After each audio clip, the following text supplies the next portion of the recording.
à Dieu. Parle encore à Dieu. Selon les Écritures, comme tu l'as entendu, parle à Dieu. Que ton cœur se rapproche et se rapproche encore de Dieu. Parle-lui. Parle à Dieu.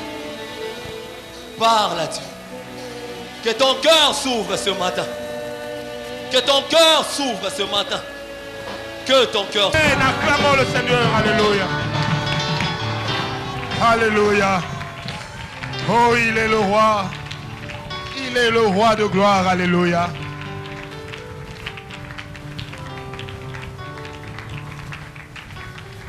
Bénissons la présence du roi des rois ce matin.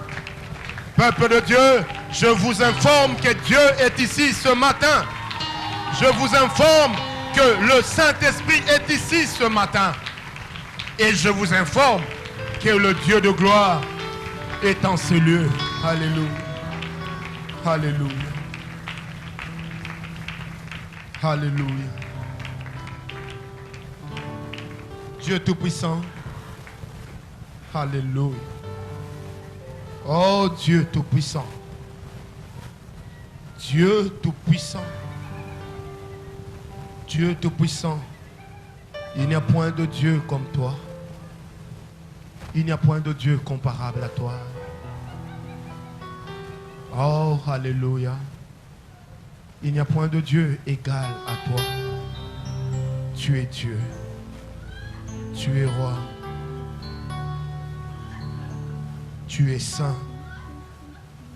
Tu es saint. Oh Dieu, 3 fois saint. You are holy. Holy and holy. Almighty God. Oh, tu es saint. Tu es saint. Tu es saint. Alléluia. Tu es saint. Oh, oh Dieu, 3 fois saint. Adonai. Adonai.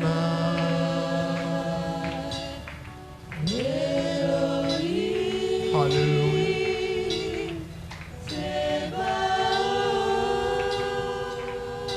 Encore une fois, tu es saint.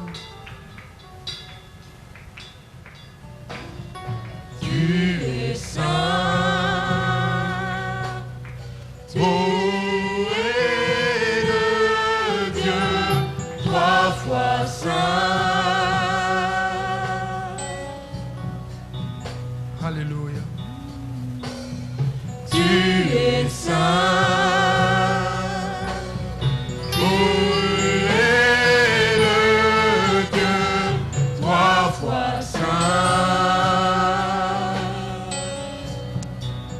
Tu es le Dieu 3 fois saint. Tu es saint. Tu es saint, Seigneur. Oh, tu es le Dieu 3 fois saint, Seigneur. 3 fois saint. Adonai, Elohim, alléluia. Adonai, Elohim.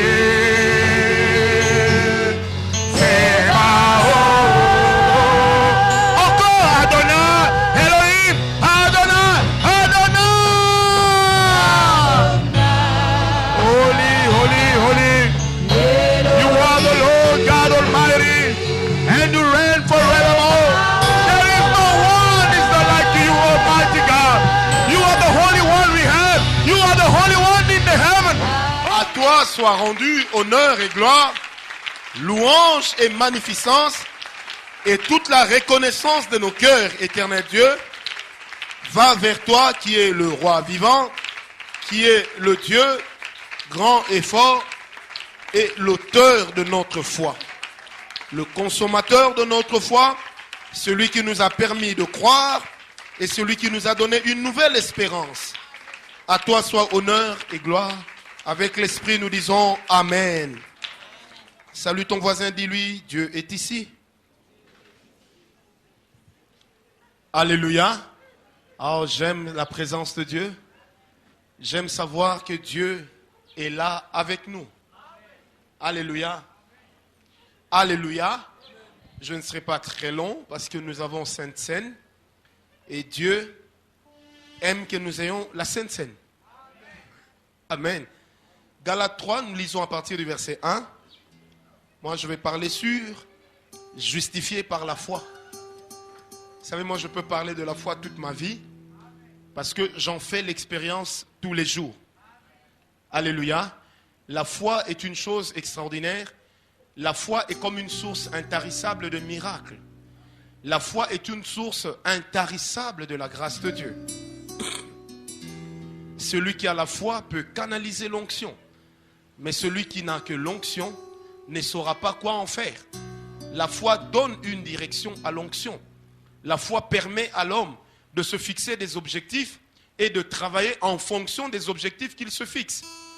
Et la foi n'a pas besoin de l'aide de l'homme pour grandir ni s'accomplir. Mais la foi n'a besoin que d'un homme qui vit dans la présence de Dieu, afin que celui-ci, voyant ce que Dieu est dans sa présence, que sa foi soit toujours au zénith et qu'il se dise, si Dieu est comme ça dans sa présence, c'est qu'il est capable de faire tout ce que je vois ici ailleurs. Est-ce que quelqu'un est avec moi? Vous savez, la rareté de laquelle souffre le monde aujourd'hui n'est pas une rareté d'uranium ou de plutonium, mais c'est d'abord une rareté des hommes qui ont la foi. C'est d'abord une rareté des hommes qui croient plutôt que des hommes qui pensent. Nous avons des hommes qui pensent et la pensée amène l'homme au rationalisme. Et l'homme qui n'a que la pensée finit par devenir rationnel. Or, la foi n'a rien de rationnel. Amen. Hein? La foi est complètement irrationnelle, puisque la Bible parlant de la foi dit que la foi est une folie. Alléluia. Ça veut dire que dans la foi, je peux me faire des calculs que je serais incapable de prouver. Mais je me fais ces calculs et j'y crois quand même. Et les hommes qui n'ont pas la foi ne peuvent pas avoir le temps de courir des risques dans leur vie. Et les risques appartiennent aux hommes qui ont la foi. Parce que ceux qui ont la foi, ils savent que leur Dieu ne peut pas être limité à ce que leurs yeux leur ont montré, mais leur Dieu est capable de faire au-delà de ce que nos yeux voient. Est-ce que quelqu'un est avec moi? C'est facile de dire, je voudrais ressembler à un tel, je voudrais ressembler à un tel autre. Mais le plus important, c'est lequel? La naissance des hommes de foi ne se fait que dans la présence de Dieu. On ne peut pas naître dans une grande foi lorsqu'on n'aime pas la présence de Dieu ou lorsqu'on ne fréquente pas régulièrement la présence de Dieu. La présence de Dieu que nous croisons dans nos prières a une richesse incommensurable. Alléluia. Et lorsque nous sommes dans la présence de Dieu et que nous voyons ce que Dieu est dans sa présence, ça nous donne l'envie de croire. Dis avec moi, en Dieu, tu ne peux que croire. Alléluia. Il y a un de mes vieux qui est décédé qui disait toujours, il est risqué dans la vie d'un homme de ne pas avoir des risques. Et qui n'accepte pas de risquer ses risques ne peut pas avancer avec Dieu. C'est-à-dire que dans la marche, dans la foi, il faudrait que vous puissiez croiser un mur. C'est ce mur-là qui fera que votre foi devienne foi. Alléluia. Si vous avez un bon salaire, tout se passe bien pour vous, vous n'avez pas raison de croire, vous n'avez que raison d'espérer. Mais quelque part, il faudrait qu'il y ait un mur. Même un mur sentimental est capable de vous amener à croire. Et c'est quoi croire? Croire, c'est croire. Amen. Croire, c'est se dire, pendant que rien ne vous pousse à croire encore, que cela est possible. Amen. Donc si je crois, ça veut dire que même si je suis devant un barrage et que je n'ai pas la possibilité de traverser cette rivière, mais je sais une chose, non seulement mes yeux vont rester rivés sur l'objectif, mais en plus je sais une chose, que même cette eau que je vois, elle peut se transformer en cristal pour que je la traverse. Alléluia. Frère, nous apprenons chaque jour à croire. Et moi, mon grand défi dans la vie a toujours été, Seigneur, j'ai comme l'impression que ces jours-ci, je suis trop allé à l'hôpital. Est-ce que je n'ai pas cessé de croire? Amen. Moi, je crois que Dieu est capable de tout. Et ce matin, je sais que Dieu nous amènera à comprendre qu'il y a des choses extraordinaires qui vivent et qui ne vivent que dans sa présence. Amen. Amen. Gardez Galates 3. Prenons Exode 32, Genèse 32. Je fournirai vraiment l'effort de ne pas être long. Verset 23. Genèse 32, à partir du verset 23. Il fait très froid ce matin. La Bible dit, il se leva cette nuit-là, prit ses 2 femmes, ses 2 servantes et ses 11 enfants, et passa le gué du Yabok. Il les prit, leur fit passer à l'ouest, et fit aussi passer ceux qui lui appartenaient. Jacob resta donc seul. Alors un homme se battit avec lui jusqu'au lever de l'aurore. Voyant qu'il ne pouvait l'emporter sur lui, il le frappa à l'intérieur de la cuisse. Et l'intérieur de la cuisse de Jacob se démit pendant qu'il se battait avec lui. Il dit, laisse-moi partir, car l'aurore se lève. Il répondit, je ne te laisserai pas partir sans que tu ne m'aies béni. Il lui demanda, mais quel est donc ton nom? Il répondit, Jacob. Amen. Dis avec moi, Jacob.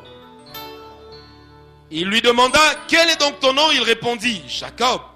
Il reprit, on ne te nommera plus Jacob, mais Israël, car tu as lutté avec Dieu et avec des hommes, et tu l'as emporté.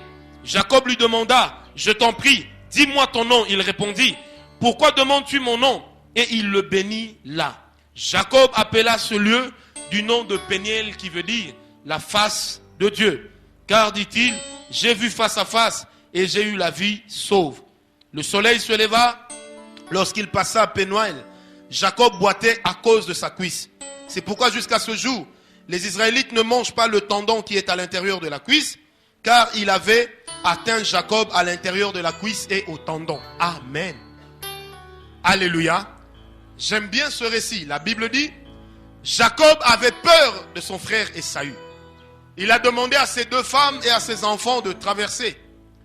Il leur a dit, vous passez de l'autre côté, moi je reste ici en prière. La Bible dit, il alla sur une montagne. Or la montagne, spirituellement parlant ou bibliquement parlant, c'est le symbole soit des problèmes, soit de la présence de Dieu. Amen. Et là Jacob dit, je vais à la montagne, comme pour dire, j'ai des problèmes et je vais régler mes problèmes à la prière. Et quand Jacob va sur la montagne, sa femme et les enfants traversent, la Bible dit, un homme vint se battre avec Jacob toute la nuit. Ce qui est grave dans cette histoire, c'est que l'homme se bat avec Jacob. Et c'est à la fin qu'il pose à Jacob la question, quel est ton nom? Mais c'est à croire que l'homme était en train de se battre avec quelqu'un qu'il ne connaissait pas. Alléluia. Or la Bible nous dira plus tard que cet homme-là n'était autre qu'une manifestation de Dieu sous une forme physique. Alléluia. Imaginez que Dieu vienne se battre avec quelqu'un. Et Dieu dit à la personne, à la fin, quel est ton nom? Comme pour dire, j'avais de toi la connaissance d'une certaine identité. Mais j'ai l'impression que cette identité vient de tomber. Dis-moi finalement, qui es-tu?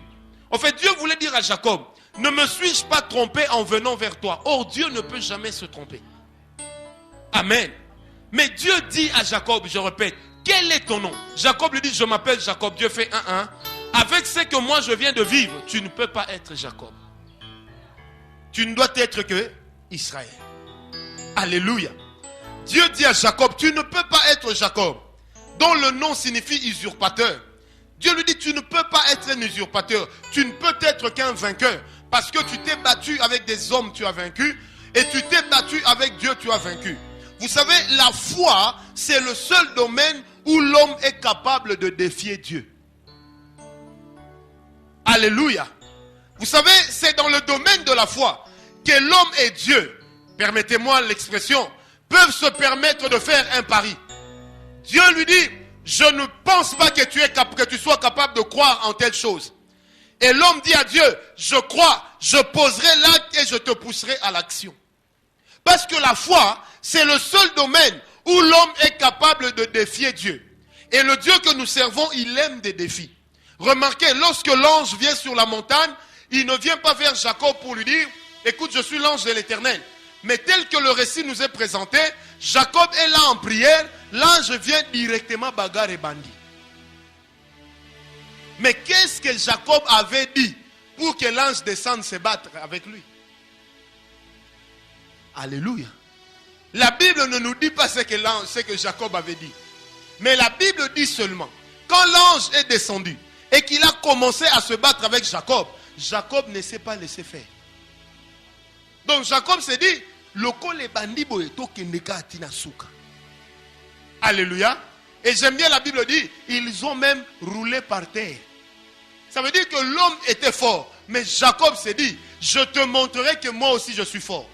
Or, la force avec laquelle Jacob luttait n'était pas d'abord physique parce qu'il ne pouvait pas vaincre Dieu. Mais la force avec laquelle il luttait était d'abord une force spirituelle. Mais d'où venait la force spirituelle que Jacob avait? Parce que Jacob croyait que Dieu ne pouvait pas venir là pour le tuer.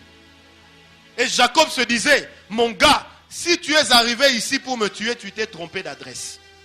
Et il arrive dans la vie des hommes qui marchent par la foi qu'on atteigne une dimension où il est impossible d'avancer. Et c'est quand il est impossible d'avancer qu'en ce moment-là, Jésus dit à Pierre, viens vers moi en marchant sur les eaux. Alléluia. Dis à ton voisin, s'il n'y a pas d'impossibilité, il n'y aura pas de possibilité. Est-ce que quelqu'un est avec moi? Vous savez, Dieu s'image lui-même comme étant un grand champion de boxe. Lorsqu'il se présente à Israël en disant, je suis Adonai El Shaddai, le Dieu tout-puissant. Or, toute la puissance, pour qu'on qualifie quelqu'un de puissant, il doit avoir au préalable, en avoir au préalable fait la preuve. Et Jacob est là sur la montagne, l'homme vient, il commence la bagarre. Si toi et moi nous sommes assis ici, quelqu'un vient se bagarrer avec nous, la première des choses que nous ferons, ça sera, oh, qu'est-ce qu'il y a, n'est-ce pas? Jacob ne s'est pas posé la question, qu'est-ce qui se passe? Mais il s'est directement dit, mon gars, si tu es venu te battre, on ira jusqu'au bout dans cette affaire. Alléluia. On ira jusqu'au bout. Et Jacob a commencé, comme disait quelqu'un, l'ange lui donnait des coups, Jacob lui remboursait. Amen. Et ils se mirent à rouler par terre. À un moment, l'ange dit à Jacob, l'aurore s'approche, je dois m'en aller. Là, Jacob a compris une chose. L'ange n'est pas venu pour le monde, mais il n'est venu que pour moi. Et s'il n'est venu que pour moi, alors, il ne veut pas que la nuit paraisse, de peur que ceux qui sont au loin ne voient la gloire de Dieu sur la montagne. Or, l'Éternel s'était dit, je manifesterai ma gloire sur la montagne que le jour où j'amènerai Moïse pour prouver à Israël que je l'ai appelé. Est-ce que quelqu'un est avec moi? Et lorsque l'ange lui dit, je dois m'en aller, Jacob dit, Achakusema, on est ici avec toi. Et j'aime bien, Dieu se sent coincé par un homme. Est-ce que tu te rends compte? Dieu est coincé par l'homme. Dieu lui dit, laisse-moi partir. C'est un peu comme si Dieu arrête la bagarre. Il veut fuir pour s'en aller. Jacob lui dit, Yakamayo. Amen. L'ange lui dit, mais il se fait jour, je dois m'en aller. Je ne sais pas si l'ange devait partir horizontalement ou verticalement, mais tout ce que je sais, c'est que l'ange devait partir. Et Jacob s'est agglutiné à lui. Il lui a dit, tu ne t'en iras pas, mon gars. Tu t'es trompé d'adresse. Et Jacob lui dit, si tu veux partir, je te propose une chose. Bénis-moi. Comment peut-on demander à quelqu'un avec qui on vient de se battre de vous bénir? Alléluia. Jacob lui dit, bénis-moi. Et l'ange se rend compte que je n'ai pas d'autre choix que de bénir cet homme. Remarquez ceci. Quand l'ange se décide de bénir Jacob, il ne retourne pas au ciel pour prendre la bénédiction. Ça veut dire qu'il était déjà venu avec ce potentiel de le bénir, mais il voulait que Jacob le mérite. Et le but de la bagarre entre l'ange et Jacob, c'était de pousser Jacob à faire sortir toute sa détermination et sa hargne de voir Dieu agir. Et lorsqu'il a dit, tu dois me bénir avant de partir, l'ange a compris une chose. Si je suis venu, j'ai une mission. Or, cet ange-là représentait Dieu lui-même. Il fallait qu'il laisse sa bénédiction. Pourquoi? Parce que Jacob lui a dit, tu n'es pas venu en tourisme. Est-ce que quelqu'un est avec moi? Et ce matin, je voudrais dire à un homme qui a la foi, que Dieu permet certaines situations difficiles dans ta vie. Il a la solution, mais il veut seulement que tu te battes. Alléluia. Dis à ton voisin, dans tout ce qui t'arrive, la solution existe. Mais Dieu attend que tu crois jusqu'au bout. Alléluia. Les hommes qui ont la foi ne s'arrêtent pas en chemin. Les hommes qui ont la foi, je disais, ils ne s'arrêtent pas en chemin. Si notre tige d'allumette ne s'allume pas, on changera de tige. Mais jusqu'à ce que ça va s'allumer, parce que nous avons une assurance certaine que notre Dieu ne nous abandonnera pas et il ne nous laissera pas mourir dans le désert. Alléluia. L'ange dit à Jacob, je dois m'en aller. Le jour approche. Jacob dit, je sais que tu es venu pour moi. C'est pourquoi tu as peur de t'en aller, tu as peur, de voir le jour, au risque que ceux qui ne sont pas appelés à cette bénédiction ne puissent te voir. Alléluia. Et après cela, l'ange pose la question à Jacob, quel est ton nom? Jacob lui dit, je m'appelle Jacob. L'ange lui dit, c'est impossible, comme pour dire, j'avais amené une quantité de grâce, d'onction et de bénédiction. Mais en fait, je me disais que je ne te laisserai qu'une partie parce que tu ne serais pas à mesure de capter tout ce que je devais t'amener. Et je voudrais dire à quelqu'un ce matin, l'onction et la grâce que nous cherchons, Dieu les a souvent amenés vers nous. Mais nous n'avons pas toujours eu la foi qu'il faut pour attirer l'essentiel de ce que Dieu nous donne. Vous savez, j'aimerais vous dire, vous n'avez pas besoin de toute une vie pour évoluer. Mais vous n'avez besoin que d'un instant pour comprendre que vous devez évoluer. Le moment durant lequel tu es en train de livrer une bataille, en croyant que cette bataille est en train de changer le cours de ta vie, c'est durant ce moment-là que les données de ta vie vont changer. Est-ce que quelqu'un est avec moi? Frère, si tu passes ton temps à dire, Seigneur, j'ai la foi que tu me donneras $100, eh bien tu risques de garder cette foi de $100 tous les jours. Mais le jour où tu diras, Seigneur, donne-moi des millions, que j'investisse, que ça produise. Frère, tu te mets déjà à l'abri par rapport à une certaine foi. Et lorsque Dieu aura répondu, tu seras obligé de monter la dimension de ta foi. Pourquoi? Parce que la foi attirera toujours une dimension supérieure. Est-ce que quelqu'un est avec moi? Ce matin, je m'attends avec le Seigneur à quelqu'un qui va dire, Seigneur, je vais me battre avec toi jusqu'à ce que tu me donnes. Dis à ton voisin, n'excuse plus Dieu. Ah, dis-le-lui bien. Non, Seigneur, tu m'avais dit que tu allais agir. Tu n'as pas agi. Une prophétie sort. Maître, si Dieu n'a pas agi, c'est parce que ce n'est pas le temps de Dieu. La notion du temps de Dieu est devenue une excuse terrible en Afrique. Donc le temps de Dieu là, c'est en Afrique, c'est pas en Europe. Et quand on souffre, on est dans la faim, les gens se permettent de nous dire non, ça fait partie des signes des temps de la faim.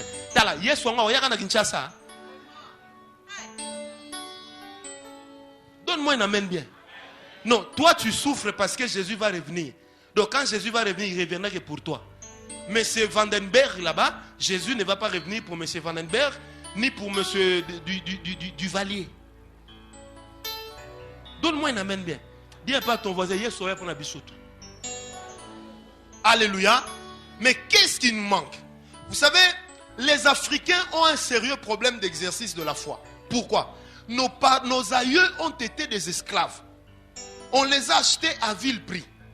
Nous avançons dans la vie. Les Blancs, les Européens, les Occidentaux en général ne font que nous dominer. Vous savez, j'étais révolté l'autre fois, je suivais RFI et on a dit les Occidentaux ou les Blancs ne constituent que 13% de la population mondiale.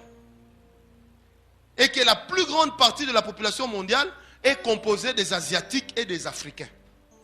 Et les Asiatiques et les Africains mis ensemble, ils possèdent le 2/3 de la population mondiale. Et un journaliste africain posait la question sur RFI, mais comment se fait-il qu'une poignée d'hommes domine une grande majorité? Le problème c'est lequel? Dis avec moi le complexe. Une chose que tu es incapable de croire avec ta tête, tu seras aussi incapable d'y croire avec ton cœur. Les limites que tu te fixes dans ta vie, même Dieu les respectera. Est-ce que quelqu'un est avec moi? Dieu respectera tes limites. Les gens ont l'habitude de dire en Afrique, oui, mais les hommes de Dieu, si Dieu leur donne beaucoup d'argent, bah, comme ma fière. Maintenant, les hommes de Dieu qui sont aux États-Unis, auxquels Dieu a donné beaucoup d'argent, ils sont devenus des femmes. Donnez-moi un amen bien. Déjà dans notre conception naturelle, nous avons l'habitude de croire que nous ne valons rien. Nous avons l'habitude de croire que nous ne sommes rien. Et la pensée que tu as sur toi-même, malheureusement, elle limite ta foi. Comme une dame disait, Nzambe, Nzambe, na senga nga mingite Nzambe, non senga nga mingite, na ba nga mobali, atazane koka Nzambe na bala kaka, non senga nga mingite. Ça, ce n'est pas la foi. Et Dieu respectera la limite de ta vie. Comment est-ce que toi-même tu te vois? Jacob s'était vu comme un vainqueur. C'est comme ça qu'il s'est dit, si je dois mourir, je préfère que Dieu soit mon assassin. Oh, si Dieu est assassin, la Bible n'a jamais présenté Dieu comme assassin. Donc Dieu était obligé de trouver une solution raka raka. Est-ce que quelqu'un est avec moi?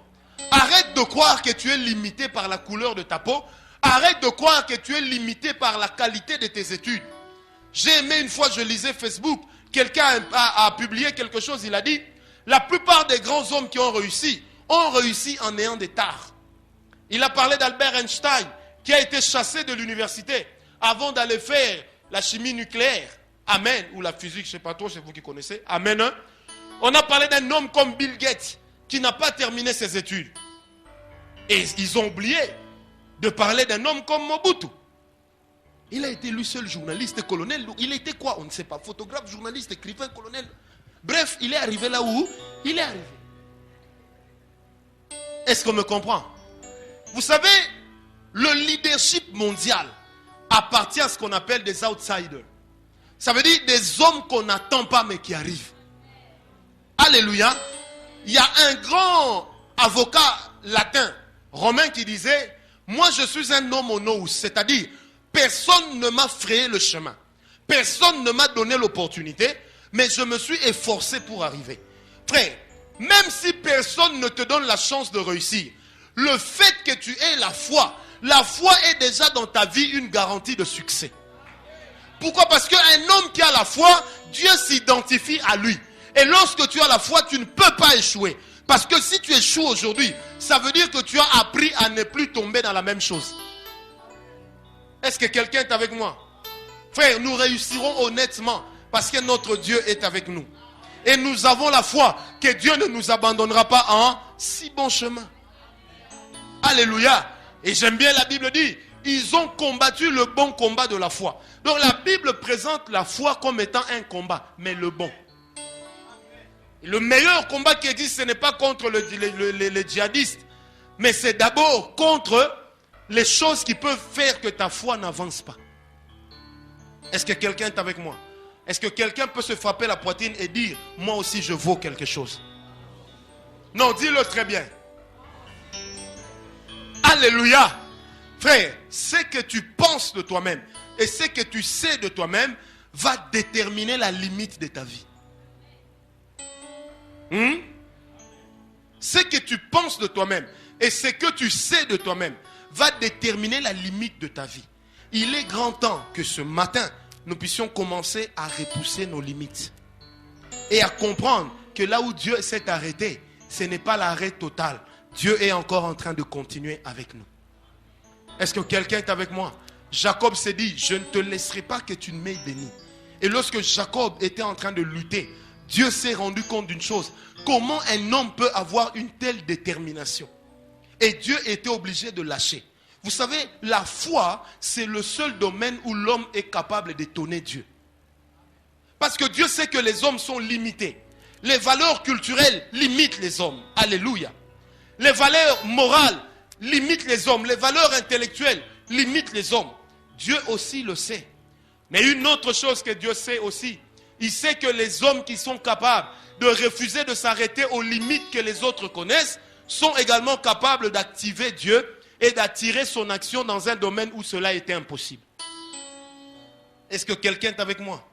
Est-ce que quelqu'un ici ce matin croit que sa vie peut cesser d'être la même? Alléluia. Je ne te prêche pas une parole de plus, mais je t'annonce que cela est possible. Et les hommes qui ont réussi dans la vie, ils ont d'abord commencé par croire à l'impossible. J'ai aimé, je suivais dernièrement Discovery Science, et il y a un homme qui a dit quelque chose qui m'a étonné. Il dit, moi je suis un ingénieur, on nous paye pour inventer. Vous vous rendez compte? Il dit, à force d'invention et de découverte, nous avons de l'argent. Et quand il parlait, rien qu'en voyant son visage, vous sentez que c'est un homme qui sait ce qu'il veut. Alléluia. Frère, pour avoir ce micro, il fallait qu'il y ait quelqu'un qui se dise, on doit arrêter avec l'époque des lance-voix. Maintenant, on doit utiliser quelque chose qui pourra transporter le son jusque dans un émetteur. Et cet émetteur-là va dispatcher le son au travers des baffles pour que tout le monde entende. N'est-ce pas un miracle? Mais comment des hommes en sont arrivés là? Parce qu'ils ont fait des études. Et pour en arriver là, ils ont échoué plusieurs fois. Mais l'échec ne les a pas limités. Et si l'échec ne peut pas limiter les hommes du monde, pourquoi est-ce que l'échec devrait limiter les enfants de Dieu? Si les hommes du monde ne peuvent pas être limités par les échecs, pourquoi est-ce que les échecs que nous avons connus jusqu'à ce jour devraient constituer pour nous des barrières et des limites? Frère, là où tu es arrivé est une preuve qu'il y a encore une étape après. S'il n'y avait pas d'étape après, Dieu t'aurait déjà tué hier. L'ange s'est battu, mais l'ange n'était pas venu pour tuer Jacob. Pourquoi? Parce que s'il avait tué Jacob, la promesse se serait rompue en chemin. Et les fils de Jacob allaient entrer dans la promesse avec une identité de fils de voleur. Or, il fallait que Dieu métamorphose l'identité de Jacob afin que ses fils, en allant vers Ésaü, aillent également vers leur destinée. Est-ce que quelqu'un est avec moi? Et comme Jacob a lutté avec Dieu dans sa présence, qu'est-ce qui s'est passé? Ésaü qui était venu en colère, la Bible dit, lorsque Jacob a croisé Ésaü, Ésaü était devenu tout doux. Et on a assisté à une scène. Je te demande pardon pour ce qui s'est passé. Non, non, c'est moi qui te demande pardon. Pourquoi? Parce qu'un homme qui a la foi, il est capable de dominer son environnement. Donne-moi un amen bien. Un homme qui a la foi est capable de dominer son environnement. Frère, il est temps que dans cette nation, que Dieu élève des saints, des chrétiens qui ont la foi, qui sont honnêtes, qui sont intègres et qui sont fidèles. Des hommes qui sont capables de défier les données existantes et de dire aux gens qu'il y a autre chose que ce que vous avez déjà vu. Et moi, je crois de tout mon cœur que cela est possible. Est-ce que qui croit avec moi que cela est possible? Dis un peu à ton voisin, commence par changer la manière de te voir. Change la manière de te regarder. Dis-le lui très bien. Non, dis-le lui très bien. Change la manière de voir ta vie. Changeons notre manière de voir la vie. Parce que tout ce que nous vivons, ce sont des opportunités que Dieu nous donne pour arriver quelque part. J'ai aimé un homme de Dieu, on lui a posé la question. Mais comment tu fais pour ressusciter des morts et même des blancs, toi qui n'es qu'un noir? Il a dit, j'ai compris une chose. Dieu aime bien utiliser des choses viles. Or, les noirs sont considérés sur la terre entière comme des personnes viles, des personnes stupides. Comme des personnes qui sont tellement attachées à la vie qu'ils sont incapables de courir les risques. C'est pourquoi vous n'allez jamais trouver un alpiniste noir, même s'il est né aux États-Unis. Amen. C'est difficile de trouver un cascadeur noir. Mais si vous trouvez un cascadeur noir, c'est que c'est un métier. Parce que les noirs sont tellement attachés à la vie, mais le comble, c'est que les noirs ne font rien de leur vie. Vous n'avez qu'à voir les Quinois. Le gars, il a 10 000 $, mais il se comporte comme s'il en avait des millions. Regardez les Quinois. Il a 10 000 quand il m'a subi ce balar, Mikolo, mon cher, balar. Et on a vu avec les diamantaires Balouba. Ils vont dans des boîtes de nuit, ils dépensent 100 000 $, alors que c'est tout son capital. Pour montrer que vraiment, dit falanga. Mais après, rien, c'est tout son capital. Alléluia. Et les noirs, le comble, c'est quoi? C'est que les hommes de la terre nous reconnaissent encore comme possédant cette identité-là. Des hommes farfelus, des gens qui ne s'attachent qu'à des choses viles. Un noir s'attache à la vie, mais il n'en fait rien. Un blanc risque sa vie, il apprend des choses qui permettent au noir d'améliorer la sienne. Mais même s'il veut améliorer le noir fournit l'effort de ne pas croire qu'il peut aller de l'avant. Pour preuve, dans notre pays, les blancs, les étrangers, les Libanais et les Indiens, nous les consommons dans nos assiettes, nous les consommons sur nos avenues, nous les consommons dans nos véhicules, nous les consommons dans nos télévisions. Vrai ou faux? Tu vas acheter une télévision, tu grattes comme ça, c'était Sony, ça devient Nike. Vous posez mais ces histoires entre quand? Entre comment? Le problème c'est lequel? Le même Chinois qui importe du n'importe quoi ici, c'est le même Chinois qui importe quelque chose de bien en Europe.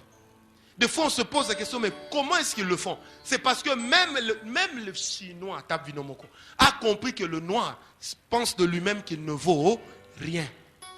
Dis à ton voisin, il y a des choses que tu dois refuser même si tu n'as rien. Est-ce que quelqu'un est avec moi?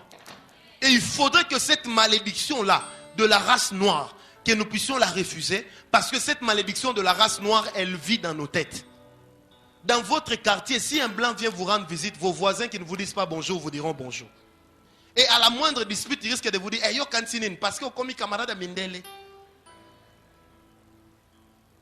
Donnez-moi un amen bien. Allez visiter des ministres, vous allez vous rendre compte que vous, son frère, vous venez, vous allez attendre toute la journée. Mais quand le blanc vient, sans rendez-vous, dites-lui que c'est monsieur Chatouille. Et puis on va directement, monsieur Chatouille, vous aviez rendez-vous avec... Le problème c'est lequel? Le noir lui-même se considère comme ne valant rien. Est-ce que quelqu'un est avec moi? Si un blanc vous engage, même s'il vous paye $50, vous préférez rester chez lui que d'aller travailler chez un noir qui va vous payer $100. Vrai ou faux? Alors que le blanc, il vous paye $50, il ne vous donne même pas à manger. Mais le noir vous donne même le foufou. Le problème c'est lequel? Notre foi souffre d'un obstacle culturel. Dis un peu à ton voisin. Tout est dans la tête. Tout est dans la tête.